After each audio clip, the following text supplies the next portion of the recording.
الحمد لله رب العالمين، والصلاة والسلام على سيد المرسلين وعلى آله وصحبه أجمعين. أما بعد، فأعوذ بالله من الشيطان الرجيم. بسم الله الرحمن الرحيم. وترى الشمس إذا طلعت تزاور عن كهفهم ذات اليمين وإذا غربت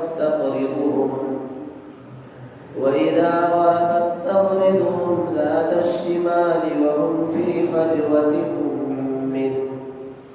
ذلك من آيات الله. من يهد الله فهو المهتد ومن يضلل فلا تجد له وليا مرشدا. وتحسبهم أيقاظا وهم رقود ونقلبهم ذات اليمين وذات الشمال وكلبهم باسط ذراعيه بالوصيد. لو اطلعت عليهم لوليت منهم فرارا ولملئت منهم رعبا.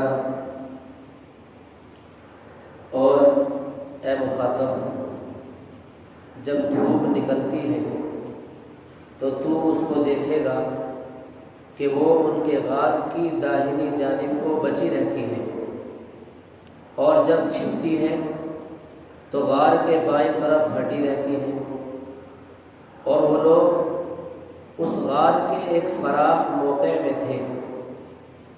یہ اللہ تعالیٰ کی نشانیوں میں سے ہے. جس کو اللہ ہدایت دے وہی ہدایت پاتا ہے، اور جس کو وہ بے راہ کر دے تو آپ اس کے لیے کوئی مددگار، راہ بتلانے والا نہ پاویں گے. اور اے مخاطب، تو ان کو جاگتا ہوا خیال کرتا حالانکہ وہ سوتے تھے، اور ہم ان کو کبھی داہنی طرف اور کبھی بائیں طرف کروٹ دیتے تھے، اور ان کا کتا دہلیز پر اپنے دونوں ہاتھ پھیلائے ہوئے تھا. اگر اے مخاطب تو ان کو جھانک کر دیکھتا تو ان سے پیٹھ پھیر کر بھاگ کھڑا ہوتا، اور تیرے اندر ان کی دہشت سما جاتی. اصحاب کہف کا واقعہ چل رہا ہے کہ چند نوجوان اپنے دین کو بچانے کے لیے، اپنے ایمان کی حفاظت کے لیے اپنے شہر کو چھوڑ کر ایک غار میں پناہ گزین ہو گئے. جو آج آیتیں پڑھی گئی ہیں، 2 آیتیں پڑھی گئی. ان 2 آیتوں میں اللہ تبارک و تعالیٰ نے غار والوں کی کیفیات بیان کی ہے. ایک بات تو یہ بیان کی ہے کہ اللہ تبارک و تعالیٰ نے کس طرح ان کو دھوپ پہنچائی بھی اور ان کی حفاظت بھی کی. اور دوسری بات یہ بیان کی ہے کہ اللہ تبارک و تعالیٰ نے کس طرح ان کو 309 سال تک سلا کے رکھا کہ دیکھنے والا سمجھتا تھا کہ وہ جاگ رہے ہیں اور وہ سوتے تھے. اور تیسری بات یہ بیان کی ہے کہ اس غار کی اللہ نے ایسے حفاظت کی کہ کسی کی ہمت نہیں ہوتی تھی کہ اس غار میں قدم رکھ دے.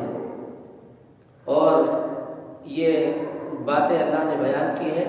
اس کے بعد پھر تفصیل سے واقعے کو بیان کیا ہے. وَتَرَى الشَّمْسَ إِذَا طَلَعَتْ تَزَاوَرُ. اور اے مخاطب، جب دھوپ نکلتی ہے تو تو اس کو دیکھے گا کہ وہ ان کے غار کی داہنی جانب کو بچی رہتی ہے. اللہ نے بتلایا کہ جب سورج نکلتا ہے تو سورج اس طرح نکلتا ہے کہ دھوپ ان کے غار کی دائنی جانب ہوتی ہے، اور جب سورج چھپتا ہے تو پھر بائیں جانب ہوتی ہے. ایک بات تو یہ ہے کہ ان کے لیے دھوپ کا انتظام کیوں کیا گیا. اس کی وجہ یہ ہے کہ اگر کسی جگہ پر دھوپ نہ آتی ہو تو وہاں نمی ہو جاتی ہے، اور پھر ان کے بدن پر دھوپ کیوں نہیں پڑتی تھی. اگر بدن کے اوپر ان کے دھوپ پڑتی تو ان کے بدن خراب ہو جاتے، کپڑے پرانے ہو جاتے. اس لیے اللہ نے یہ انتظام کیا کہ دھوپ ان کے قریب سے گزرتی تھی، نکلتے ہوئے بھی اور چھپتے ہوئے بھی. اب یہ کہ وہ کس طرح ہوتا تھا، ابن قتیبہ رحمۃ اللہ علیہ فرماتے ہیں کہ ان کا جو غار تھا وہ شمال کی جانب تھا، یعنی دروازہ جو تھا وہ اس طرف تھا۔ اس طرف اگر دروازہ ہو تو جب سورج نکلے گا تو ظاہر سی بات ہے دھوپ ادھر ہوگی، اور جب سورج چھپے گا تو دھوپ ادھر ہوگی۔ یہ تو ابن قتیبہ نے بیان کیا ہے، لیکن دیگر بعض مفسرین نے، علامہ قرطبی بھی ان میں سے ہیں اور زجاج رحمۃ اللہ علیہ بھی، وہ کہتے ہیں کہ یہ کیا ضرورت ہے کہ یہ کہا جائے کہ جانب دروازہ ان کا شمال کی جانب تھا، یا دروازے کی لمبائی اتنی تھی، چوڑائی اتنی تھی، یہ سب کہنے کی کیا ضرورت ہے؟ ارے اللہ کی نشانی تھی، اللہ تبارک و تعالیٰ نے اپنی قدرت سے ان کو دور سے بچایا تھا۔ اللہ تو خود قرآن کریم میں کہہ رہے ذالک من آیات اللہ، یہ اللہ کی نشانی ہے، یعنی اللہ نے اپنی قدرت سے ان کے اوپر دھوپ پڑنے سے ان کو بچا کے رکھا۔ وہ کس طرح بچایا؟ ممکن ہے کہ جب سورج نکلتا ہو تو بادل سورج کے سامنے آ جاتے ہوں، ممکن ہے کہ ایسا ہو کہ اللہ تبارک و تعالیٰ نے اپنے رحمت کے فرشتے متعین کر رکھے ہوں کہ جب غار ان کے قریب دھوپ آتی تھی تو رحمت کے فرشتے چادر تان کے کھڑے ہو جاتے ہوں۔ اللہ اپنی قدرت کو زیادہ جانتا ہے۔ اللہ نے جو یہ بتلایا کہ اللہ نے ان کے بدنوں کے اوپر دھوپ کو پڑنے نہیں دیا، یہ اللہ کی قدرت ہے، اللہ کی قدرت کی نشانی ہے۔ ایک ایمان والے کو چاہیے کہ اس پر ایمان لائے۔ من یہد اللہ فہو المہتد، جس کو اللہ ہدایت دے وہی ہدایت پاتا ہے۔ پورے شہر میں کافر ہی کافر بستے ہیں اور ہر وقت غیر اللہ کی پوجا ہوتی ہے، کہیں جانوروں کو غیر اللہ کے نام پہ ذبح کیا جاتا ہے، مگر اللہ تبارک و تعالیٰ کی کتنی بڑی قدرت ہے کہ انہی کافروں میں سے چند نوجوان کو اللہ نے اٹھایا، غار میں پہنچایا اور کس طرح اپنی نشانیاں ان کے اوپر ظاہر کی۔ اللہ اسی کو فرماتے ہیں من یہد اللہ فہو المہتد، جس کو اللہ ہدایت دے وہی ہدایت پاتا ہے، ومن یضلل، اور جس کو وہ بے راہ کر دے تو آپ اس کے لیے کوئی مددگار راہ بتلانے والا نہ پائیں گے۔ اللہ جس کو گمراہ کرتا ہے اس کو کوئی ہدایت نہیں دے سکتا۔ وَتَحْسَبُهُمْ أَيْقَاظًا وَهُمْ رُقُودٌ، اور اے مخاطب تو ان کو جاگتا ہوا خیال کرتا حالانکہ وہ سوتے تھے، یعنی ان کے بدن کی کیفیت ایسی تھی، ان کے چہرے کا جلال اور جمال ایسا تھا، اور مفسرین کرام فرماتے ہیں کہ ان کی آنکھیں کھلی رہتی تھی اور وہ سوئے رہتے تھے۔ ایک تو اس وجہ سے ان کو جاگتا ہوا خیال کرتا، اور دوسری بات یہ تھی کہ ان کے ناخن بھی بڑھ رہے تھے، ان کے بال بھی بڑھ رہے تھے۔ ایسے ہی جاگنے والے کا سانس لینے کا انداز الگ ہوتا ہے، سونے والے کا الگ ہوتا ہے، ان کا سانس لینے کے انداز میں بھی فرق نہیں پڑا۔ اسی طرح سونے والے کا بدن ڈھیلا پڑ جاتا ہے، ان کا بدن ڈھیلا بھی نہیں پڑا۔ اس لیے اللہ کہتے ہیں وَتَحْسَبُهُمْ أَيْقَاظًا، تم اگر ان کو دیکھتے تو سمجھتے کہ یہ جاگ رہے ہیں حالانکہ وہ سو رہے تھے۔ وَنُقَلِّبُهُمْ ذَاتَ الْيَمِينِ، اس موقع پر ابن کثیر رحمۃ اللہ علیہ فرماتے ہیں کہ اللہ کی قدرت اگر دیکھنی ہے بھیڑیے کو دیکھو کہ بھیڑیا جب سوتا ہے اس کی ایک آنکھ بند رہتی ہے، کھلی رہتی ہے، پھر جب اس کی نیند پوری ہو جاتی ہے یعنی ایک آنکھ کی طرف سے پھر یہ ہوتا ہے کہ سوتے سوتے ہی ایک آنکھ کو کھول لیتا ہے دوسری کو بند کر لیتا ہے۔ یہ اللہ کی قدرت ہے۔ وَنُقَلِّبُهُمْ ذَاتَ الْيَمِينِ وَذَاتَ الشِّمَالِ، اور ہم ان کو کبھی داہنی طرف اور کبھی بائیں طرف کروٹ دیتے تھے۔ اگر ایک ہی کروٹ میں انسان پڑا رہے تو ممکن ہے کہ مٹی بدن کو خراب کر دے، اس لیے اللہ نے یہ انتظام کیا تھا کہ فرشتے ان کو کروٹ بدلتے تھے۔ اس میں علماء کی مختلف رائے ہے کہ کروٹ کب بدلی جاتی تھی۔ بعض روایتوں میں یہ ہے کہ سال بھر میں 2 مرتبہ ان کی کروٹ بدلی جاتی تھی۔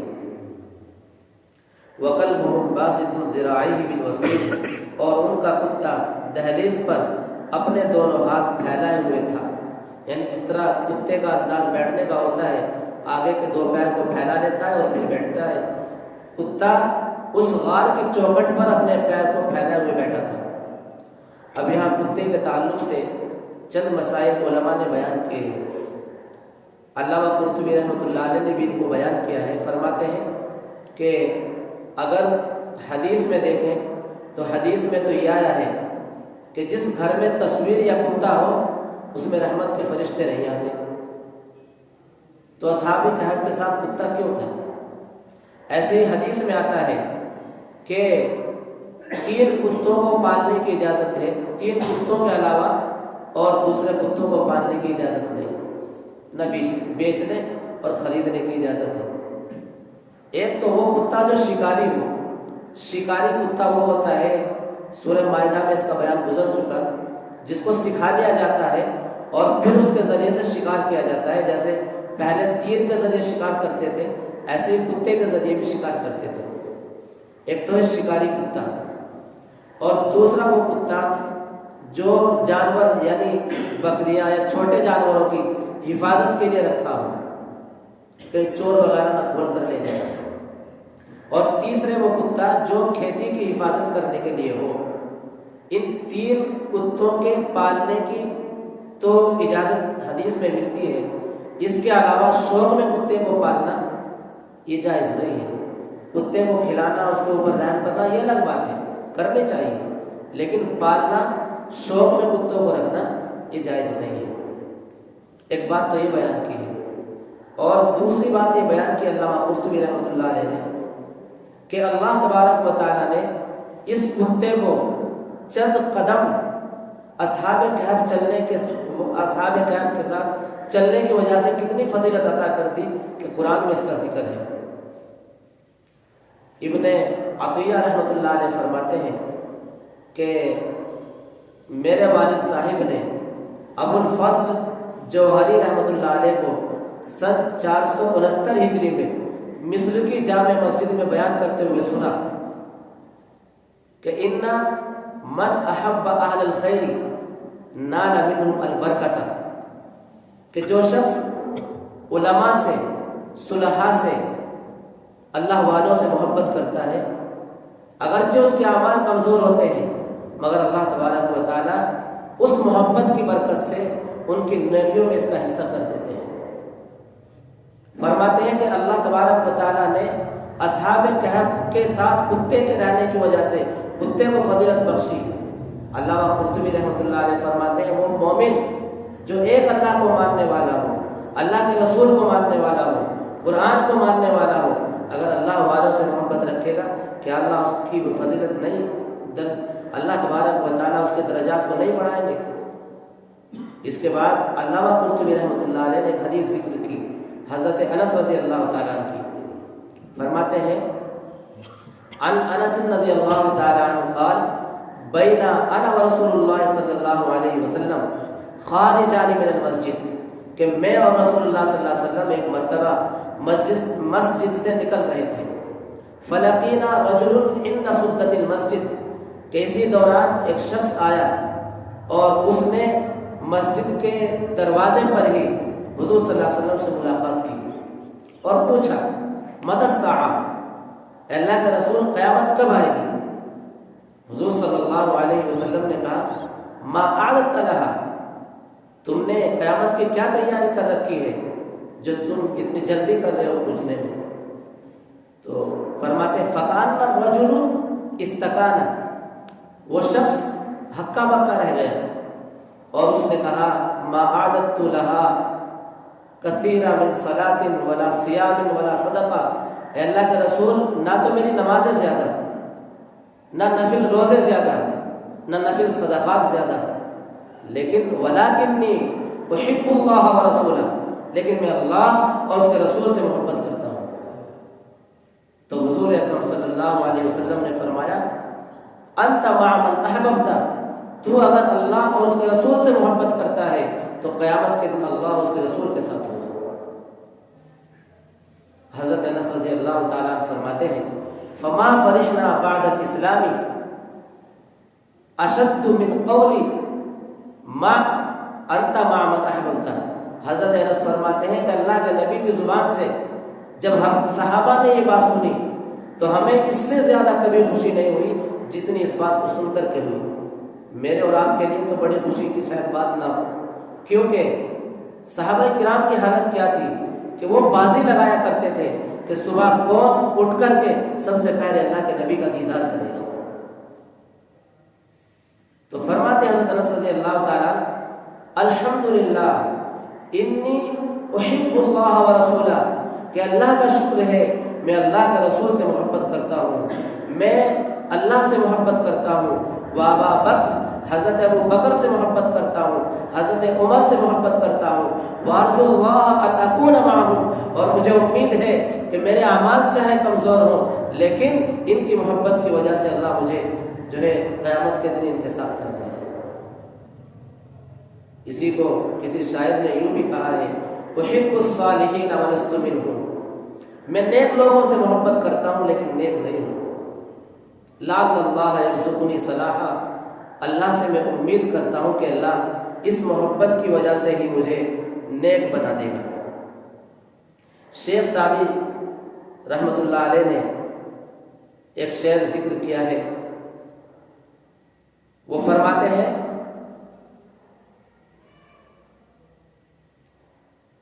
کہ مفہوم شعر کا یہ ہے، اصحاب کہف کا کتا اصحاب کہف سے محبت کرنے کی وجہ سے بڑے اونچے درجے کو پہنچ گیا اور کل قیامت کے دن وہ جنت میں جائے گا۔ اور حضرت نوح علیہ السلام کا بیٹا بروں کے ساتھ بیٹھنے کی وجہ سے اپنے خاندان کو بدنام کرنے والا بن گیا۔ تو دنیا میں انسان دیکھ لے کہ محبت کس سے کرتا ہے، کل قیامت کے دن اسی کے ساتھ ہوگا۔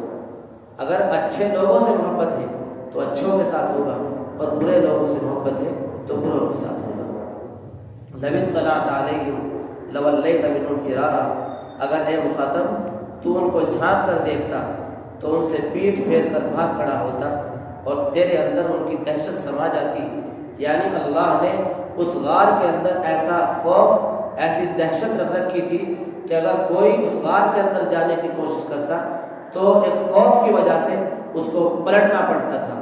ایک روایت میں یوں بھی آتا ہے کہ ایک مرتبہ اس بادشاہ کو پتہ چل گیا اور وہ اس غار کے اندر جانے لگا۔ جس وقت اس نے غار کے اندر قدم رکھا تو اس کے بدن کا پانی سوکھنا شروع ہو گیا، وہ کمزور ہو گیا اور الٹے پاؤں اس کو بھاگنا پڑا۔